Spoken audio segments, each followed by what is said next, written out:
proseso at hindi ito reklamo. Kumbaga, nagbigay lang kami ng kopya sa inyo. Ang nakalagay doon ay nire-recommenda namin kasuhan. Di ba?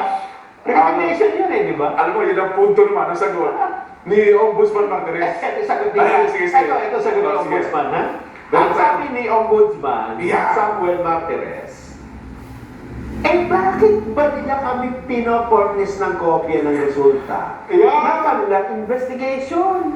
Nakita mo yung picture niya, no? Parang namuusisa talaga, Ano yun? Gagawin namin, pardon the word, pero ano yun? Gagawin namin, scratch paper? Ano yun? We're not even a part of the investigation of the House of Representatives.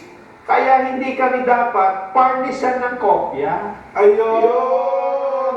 Kaya pala, sabihin, kung ako pala titingin doon, dapat pala hindi mo pinadala ng Ombudsman. Hindi na. Oo. Hindi nga. Hindi mo padadala. Unless nga, gusto mo ang Ombudsman akuhan yung, di ba? Kasi ang Ombudsman, meron niyang motu proprio Power. Yes, oo. Kahit kung nagpapail Kahit saan mo, nakikinig pa ng ni Ombudsman Martires, pwede niya gawin. Ang problema, binigyan mo ng dokumento, may mga ebidensya pa. At gagawin nga naman nila. Sabi na, bakit may ganito dito? Dapat daw ginawa ni Ombudsman doon, dapat tinubuhan mo lang yan. Hindi mo yan ginala, tinanggap mo lang. Sabihin siguro yan, nagbayad pa kayo ng parking. Ayun lang. Kasi bahagi lang daw pala ng ano yun impeachment process, yung report na yun, binibigyan lang ng kopya ang Ombudsman. Tama naman yung ginawa ni Ombudsman Martires, di ba? For ito public, ano tawag doon, interest Public interest. Kasi ang sigaw nila, public accountability. Accountability. Ang gagawa talaga niyan, Ombudsman. Kaya pala sabi ni Ombudsman Martires, ni Uncle Sam, parang naguguluhan ang tagapagsalita ng Kamara dahil malinaw sa dokumento ang mga aligasyon sinampa laban kay BP Duterte, ilang opisyal ng OPP at ng DepEd. Nag-hire na niya kayo na yan. Parang niyang nalilito.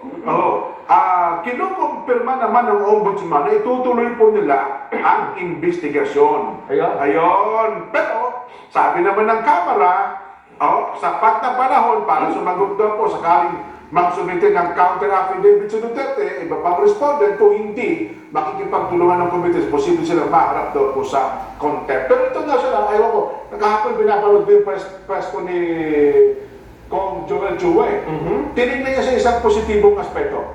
Sabi niya, kaya siguro umaktong Ombudsman. Kasi para sa kanya, baka may nakita rin kanyang matibay na ebidensya. Yan yung sinasabi natin. Diba? Tama siguro. Ako si Kong Joel, tama naman, matibay naman ang ebidensya natin. Hindi tama din yung gagawin ng Ombudsman. Nervyoso lang si Franz Castro. Kasi naka-enkwentro na niya si Ombudsman on the same issue na confidential fund. At sa tingin niya, mukhang para kay Franz Castro, lahat ng intelligence pa, dapat may resibo, may pangalan ng totoong tao kung ano yung binigay. Kasi alam mo kung bakit nagsumalaman yan? May nakapagbulong sa akin. Ang motibo, kasi gusto nila malaman ng puntirya ng intelligence fund ay samatain yung grupo nila. Ayun nga. So kung malalaman kung sino mga yan, mas matindi intelligence nila.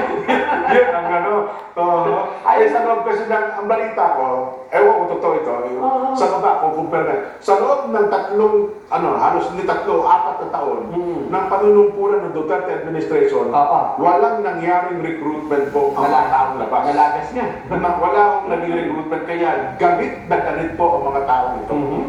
Kaya parang, ngayon na ang aming pagkakataon. Sabi naman ni Ombudsman, yan ang akala mo. Ang problema, na nagka-encounter na mo sila dito Hanapin niyo yung video na yun, maganda yun Yun lang nga. Hindi, magkano sa social media. Madaling hanapin yun. Ay, pero may pahabol pa si Kong Joel Chua. Meron pa! Ano sa atin yun? Pakinggan natin. Bukol pa rin po sa usapin ito,